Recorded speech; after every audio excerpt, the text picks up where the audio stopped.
How's it going, everybody? It's Mr. Moki Moki, and we have Fresh Cakes, aka Michael Posca, who went top 32 Yeah. at YCS Toronto this past weekend. Um, and honestly, I couldn't be more proud of him. Yeah, so it's my first premier top, premier event top, and I went X2 after 10 rounds of Swiss, finished 17th, and then lost in top 32. Oh wow! What did you play, by the way? So I played True Draco, Spellbook, Windwitches. So I took a deck that's supposed to be relevant like next format, and I just played it at the event, and it ended up working.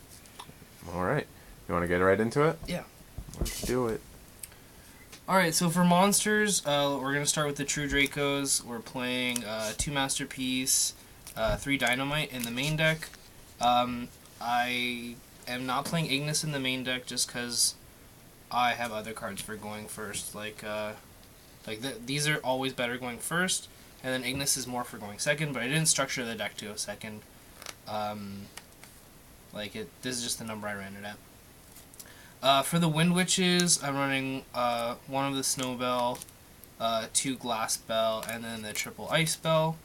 Pretty standard ratio. I mean, you've probably seen my invoked Wind Witch decks. It's just pretty standard. Now, the Spellbook monsters, I'm running 2 Blue Boy, and I also run 2 Secrets and 2 Knowledge, but we'll get into that later. And then the rest of it is hand traps, so I'm running triple Ghost Ogre. Other than Maxi, of course, it was probably the most useful hand trap throughout the event. Like, I was just so happy to open this card every time. 3 Ash. 3 Ash was also very important. I might not run it at 3 in another, if I decide to make this build again, but it was really good for any type of zoo follow-up plays. Or if you stop their zoo monster first, you can use this on Tanky, which Ghost Ogre you cannot. So it was, even though it was fairly unpopular to be main decking these, they did put in a lot of work. And then the last monster to round off the 20 monsters, it was super monster heavy, but it was okay, is the 1 Max C. And of course, you just have to run Max C. Moving on to the spells, of course, following suit with the True Dracos, triple Diagram, we have triple Terraforming as well. I did brick 1 or 2 games with the Terraforming, however, it was really easy to side, because you would always side 1 or 2 of them out in certain matchups.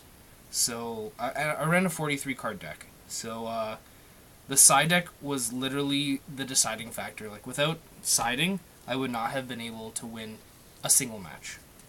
So, triple Terraforming just to add consistency, yeah, it was a good card.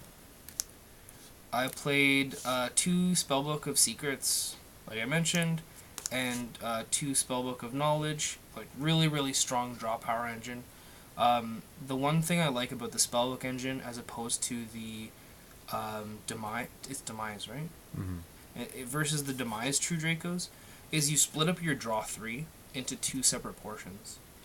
Not only that, but the deck thinning is just way better. Plus, you can draw into monsters and not have to discard them. So I think this deck was actually more powerful than pure True Draco. But of course, it just bricks more. Back to the True Draco stuff. I'm running 3 Heritage. I'm only running 1 Disciples. I wanted to fit 2 in there. I just did not have the space. I didn't want to run more than 43 cards. I was trying to get it down to 42, but I didn't want to. I did want to main the 1 Regeki. That was the one card that I put in to get to 43. I'm also running 2 Chalices. Just in testing, Chalice was such a good card, and that was pretty true for the entire event. And then the last spell, I'm running the 1 Regeki. I was originally running 1 Regeki, 1 Dark Hole, but the Chalices did, I wouldn't say a better job, but I needed to outdrive it, and it was just a more consistent out, especially with people running Pianissimo at 3 in all of the zoo builds. I just needed stuff to play around Pianissimo and Econ and other cards like that, so that's why it was just the one Regeki. I have 2 Dark Holes on the side, but we'll show the side later. I'm running very, very few purple cards. Only 6 total in the deck. 5 of them being the True Draco traps, 3 Return, 2 Apocalypse, and then I was main decking 1 Skill Drain. I kind of put this in like right at the last minute, and it stole so many games. I played a lot of Pure Zoo this event, and I knew that Pure Zoo was going to be the main deck to look to and play against. So instead of Imperial, I played the Skill Drain, and the reason being is because like if you draw the Imperial late game, it was kind of easy to out. But as soon as they activate their Dryden effect and you flip Skill Drain, if they don't have another Dryden on field, it's pretty much GG. So yeah, that's why I chose to do it, and it paid off. Anyways, moving on to the extra deck. The extra deck's kind of random. Like, it's just stuff that I could make. I'm playing 1 Lancelot, 1 39, 1 M7, a small Galaxy Eyes package. We've also got the Stardust Charge Warrior, 1 Black Rose, and then the 2 ofs, 2 Winter Bells, 2 Clearwing Synchro Dragon, 1 Stardust, 2 Crystal Wing, and then the 1 Leo.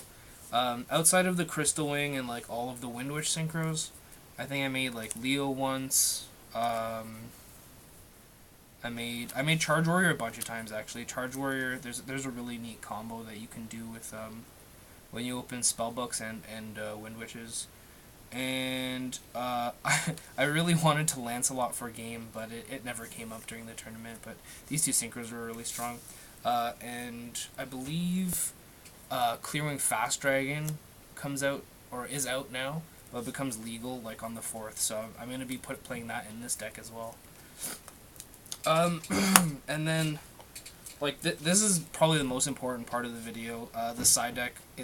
I literally lost more game 1s than I won, but both game 2s and 3s I just, like, cleaned up. So for going second, I was running 1 Ignis. For True Draco, I was playing, so this is the only monster in the side deck. My side deck's really trap heavy as well. So going first against True Draco, I was playing the Solemn Warning. And I was playing Triple Strike, Triple D Barrier, Double Meltdown, and Double Magic Deflector. I just say Magical Meltdown because I've been playing Invoked for way too long. 1 Imperial Order, and then like cards for going second, I'm playing 2 Cosmic Cyclone and 2 Dark Hole. And then like, yeah, so every time I would go second, I would just play, like, put in the Ignis, play the Cyclones, play the Dark Holes, and it was just too good. It was just too good, so reactive, and, like, board clears. Pianissimo was definitely the big choice versus my body as a shield. And so, like, clearing like 3/4 of the board and just leaving a Trident open, and then still having Chalice to deal with Trident was so good. It was just, I can't describe how good it was. But yeah, then the traps for going first, like, if you open any number of D barriers and, like, 1 strike, or Imperial, or, like, Skill Drain, or whatever, like, against one of my Zoo matchups, my opening hand was, Deflector, D barrier, Strike, and Skill Drain, with an Ice Bell in hand. And, he Twin Twistered, and I deflected, and it was just game over from there. Like, he had 2 Ashes in hand, so he stopped my Ice Bell from turning into a Crystal Wing, but like he just couldn't get over the rest of the trap lineup. But yeah, so that was the deck. Did you have any questions about like matchups or? Yeah, well, I actually just wanted to ask if there's anything that you would have changed, or if anything that you like felt like was not optimal in the whole thing, or was everything like up to standard? I might play around with the ratios of hand traps, but like the side deck was like, I would not change the side deck for anything. There was I had a fairly weak True Draco matchup, The chalices I wish were cosmic cyclones for the majority of the time. Mm-hmm. It was also really weird. Usually, like when I faced, I only lost 2 matches in Swiss. One was to Zoo True Draco, and the other was to Pure True Draco. Like I lost 0 Pure Draco matchups until I got to top 32, and I pretty much lost because I didn't side in Cyclones. Because I lost the game 1 and then I lost game 2, and game 2 I didn't think I needed the Cyclones because of like triple strike and all the traps. But the True Draco player just ended up opening different. The Zoo True Draco player ended up just top decking Masterpiece after we both ran out of hand resources.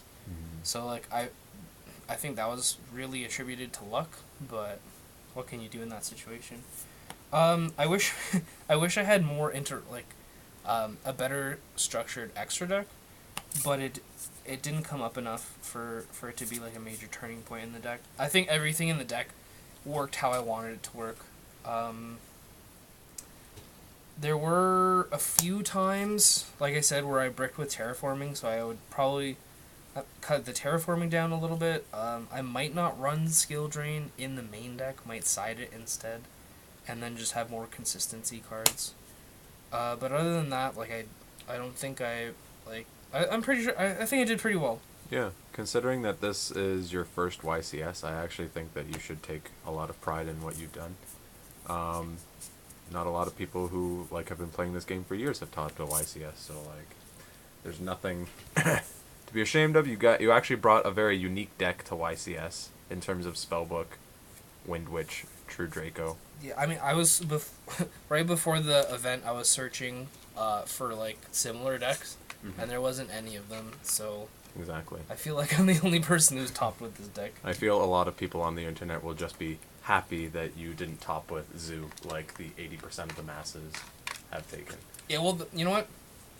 The Zoo matchup was really strong. It was actually, I don't want to say it's a shame because I mean it was my victory, but so many games were free because people didn't know what Crystal Wing did. Still. Yeah, still. It was like I don't want to call people out, but someone activated a Whiptail effect and didn't know that Crystal Wing gains the attack, and then swung into Crystal Wing after he had gained 1200 with a Whiptail. So they ended up taking 3k damage, and they were at 2600, and they just didn't calculate the extra 12, so it was just in game 3 too. So it was just it was free. Yeah, fair enough. Well, honestly, couldn't be more proud of you, buddy. This was an awesome deck list. I hope you guys enjoyed it. Remember to like, comment, and subscribe, and expect more deck videos from us in the future. Peace.